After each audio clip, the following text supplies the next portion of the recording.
पति जाकर बिस्तर पर लेट जाता है और पत्नी घर का काम निपटा रही थी। पति उसका बेसब्री से इंतजार कर रहा था ताकि वो आए तो फिर बातचीत का सिलसिला भी शुरू हो जाए। आखिरकार पत्नी आती है और जैसे ही वो आकर बिस्तर पर बैठती है, तुरंत ही पति उससे कहने लगता है कि तुमसे एक बात पूछनी है, सच सच बताना। जैसे पत्नी बात सुनती है, क्या पूछना चाहते हो? वो कहने लगता है कि मुझे एक बात पूछनी है, बस मैं ये जानना चाहता हूँ कि सच है तो हाँ कर देना और झूठ है तो ना कर देना। तभी वो पत्नी कहती है, ठीक है, जो भी तुम पूछोगे मैं बिल्कुल सही सही बताऊंगी। पत्नी ने जैसे ये हाँ भी भरी तो उसने कहा कि बस मैं ये जानना चाह रहा था कि क्या तुम्हारा किसी से अफेयर चल रहा है? पत्नी ये बात सुनने के बाद उसके हाथ को झटक देती है, कह देती है कि तुम्हें शर्म नहीं आती, किस तरह की बातें करते हो? पति फिर से पूछने लगता है, बता दो ना कि तुम्हारा किसी से अफेयर चल रहा है। वो पत्नी मना कर देती है। पति फिर से पूछने लगता है और इसी तरह से करते करते वक्त आगे बढ़ रहा था, लेकिन उसका एक ही सवाल था और उस सवाल का उसे जिस रूप में आंसर चाहिए था, उत्तर चाहिए था, वो वैसा नहीं मिल रहा था। आखिरकार पति कहता है कि एक बार मैं बस सच जानना चाहता हूं कि इसमें कितनी सच्चाई है, कि क्या तुम्हारा किसी से अफेयर चल रहा है या नहीं चल रहा है। जब बार बार एक ही सवाल पत्नी के सब कानों तक पहुंच रहा था, गूंज रहा था, तब पत्नी कहने लगती है कि हाँ, इसी गांव का जो एक भोजना गुजर है ना, उससे मेरा अफेयर चल रहा है, उससे मेरे संबंध है। बस पत्नी ने ये बात जैसे ही पति को बताई है, पति को बेहिसाब गुस्सा आ जाता है। वो रात में सो तो जाते हैं लेकिन ढंग से नींद नहीं आती। पति बार बार इधर से उधर करवटें बदल रहा था। उस रात की जब सुबह होती है, वो सुबह इतनी भयानक होगी किसी ने उसकी कल्पना नहीं की थी। मामला जब अदालत पहुंचता है तो अदालत में जज साहब को ये कहने के लिए मजबूर होना पड़ता है कि इसे तब तक फांसी के फंदे पर लटका के रखा जाए जब तक कि इसके प्राण न निकल जाए। वो तारीख भी तय हो जाती है और जब तारीख आती है तो आखिरकार जयपुर की सेंट्रल जेल में फांसी के फंदे पर जब चढ़ाया जाता है, वो काफी छटपटाता है, लेकिन अदालत ने जो फैसला सुनाया था उसको तो बिल्कुल पूरा करना ही था। जब तक उसके प्राण नहीं निकल गए तब तक उसको फांसी के फंदे पर लटका कर रखा गया था। आखिरकार उसने क्यों फांसी दी गई थी, इसके पीछे का क्या कारण था, आज की इस कहानी के माध्यम से ये जानने की, समझने की कोशिश करते हैं। आदाब, नमस्कार, सत श्री अकाल। मैं उस्मान सैफी। आज की जो सच्ची घटना मैं आपको सुनाने जा रहा हूं, ये सच्ची घटना है राजस्थान प्रदेश का एक जिला है बूंदी, और बूंदी जिले का ही एक थाना लगता है डाबलाना, और डाबलाना थाना क्षेत्र का एक गांव लगता है फजलपुर। बात कर रहा हूं 3 जून 1988 की सुबह, लगभग 11 साढ़े 11 बजे के आसपास का वक्त रहा होगा। एक महिला जो कि अपने ही घर पर जो दीवार है, उस दीवार के ऊपर पत्थर लगा रही थी, छोटे छोटे पत्थर, ताकि उस दीवार को थोड़ा ऊंचा कर सके। उस महिला का नाम होता है कजोड़ बाई। उम्र उसकी लगभग 30 साल के आसपास होती है।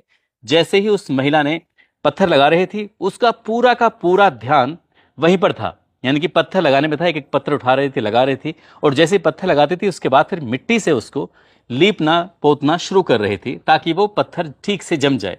उसकी गर्दन थोड़ी आगे निकली हुई थी। इसी बीच में एक भैरव सिंह नाम का एक आदमी आता है। उसके हाथ में 36 इंच की तलवार होती है और जिसकी चौड़ाई लगभग उसकी 1.5 इंच के आसपास होती है। उसने पूरी ताकत से उसको पकड़ा हुआ था। वो महिला आराम से अपना काम कर रही थी, उसका ध्यान पूरी तरह से काम में था। उसने पूरी ताकत से उसकी गर्दन पे जब वार करता है तो उसको संभलने का मौका ही नहीं मिलता। उसे ये कि उस पर कोई हमला करने वाला है, उसे पता ही नहीं चला था कि ऐसा भी कुछ होता है। और जैसे ही गर्दन पे पूरी ताकत से तलवार मारी जाती है तो गर्दन अलग हो जाती है, धड़ अलग हो जाता है। काफी देर तक वो तड़पता रहती है महिला। और जब वो महिला तड़पती रहती है तो उसके पास में ही 2 साल का बच्चा है, वो खेल रहा था अपनी माँ के बिल्कुल बहुत करीब में। साथ ही 14 साल का उसका बेटा है जिसका नाम है नंद कंवर, वो भी खेल रहा था। और 7 साल की उसकी बेटी है हंसाबाई, वो भी वहीं पास में खेल रही थी। छोटा बच्चा 2 साल का, वो क्या समझ पाएगा, क्या नहीं समझ पाएगा, लेकिन 14 साल का जो उसका नंद कंवर था वो समझ पाता है और उसकी चीख निकल जाती है। लेकिन उसे चीखने का कोई फायदा नहीं होता। एक के बाद एक तलवार उन तीनों बच्चों को मारी जाती है और देखते देखते 2 साल का राजबहादुर वो भी मारा जाता है, 14 साल का नंद कंवर वो भी मारा जाता है, 7 साल की हंसाबाई वो भी मारी जाती है।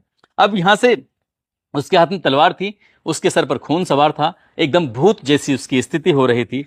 अब यहां से वो देखता क्या है कि उसका एक 8 साल का बेटा है, 8 साल के बेटे जिसका नाम है नाथू सिंह, जो कि इस दृश्य को अपनी आंखों से देख रहा था। उसने दरअसल अपनी जान बचाने के लिए यहां से जाता है पड़ोस के घर में। वहां पर एक पेड़ है और पेड़ में जाकर छुप जाता है, यानी कि पेड़ की आड़ ले लेता है। और वो छोटू महाराज के घर से थोड़ा सा पहले ही पेड़ होता है। जैसे ही वो भैरू सिंह नाम का व्यक्ति आता है, आने के बाद तुरंत ही इस नाथू सिंह के पास पहुंचता है। उसे बचने का, नाथू सिंह को जो 8 साल का बच्चा होता है, मौका ही नहीं मिलता। उसको भी पूरी ताकत से तलवार मारी जाती है। एक दो तलवार लगते ही वो जमीन पे गिर जाता है और वो मारा जाता है। आखिरकार एक 4 साल की बच्ची है, नाम उसका मनराज बाई है। मनराज बाई ने भी अपने आप को बचाने की कोशिश की। हालांकि इस बीच में एक आवाज आती है कि इसे मत मारो, इसे मत मारो। इसे रोकने की कोशिश की जा रही थी, लेकिन उसको तरस नहीं आता। उसने उस बच्ची को, 4 साल की बच्ची है मनराज, उसको भी मार दिया। हालांकि वो हैंडपंप, जो सरकारी हैंडपंप था, उसके पास जाके छुपी हुई थी, उसको भी बचने का मौका नहीं मिल पाता। तलवार हाथ में लगी हुई है, सफेद रंग के उसने शर्ट पहनी हुई है, सफेद रंग की धोती पहनी हुई है। लेकिन जब उसने तलवार से वार किया था तो उसके शरीर पर भी, उसके कपड़ों पर भी खून के निशान थे। अब वो तलवार जो थी वो खून से नहाई हुई थी और उसने पूरे हाथों से ऐसे उठाया हुआ था उसको। आराम से चले चले जा रहा है। कुछ लोगों की नजर पड़ती है, कुछ लोग उसको देखते भी हैं, लेकिन ये समझ नहीं पा रहे थे कि आखिरकार भैरव सिंह कहाँ जा रहा है, इसके कपड़ों की हालत कैसे हो रही है, इसकी खुद की हालत कैसे हो रही है। भाई पास में ही डाबलाना जो थाना है वहां जाता है और वहां जाके मेन गेट पर खड़ा होता है और जोर से आवाज लगाता है, सुनो सुनो, मैंने अभी 6 कत्ल किए हैं। जैसे ये बात कहता है, यह आवाज संतरी तक पहुंच जाती है। संतरी बाहर जाकर देखता है कि आखिरकार क्या मामला है। फिर वही आवाज लगाता है, सुनो सुनो,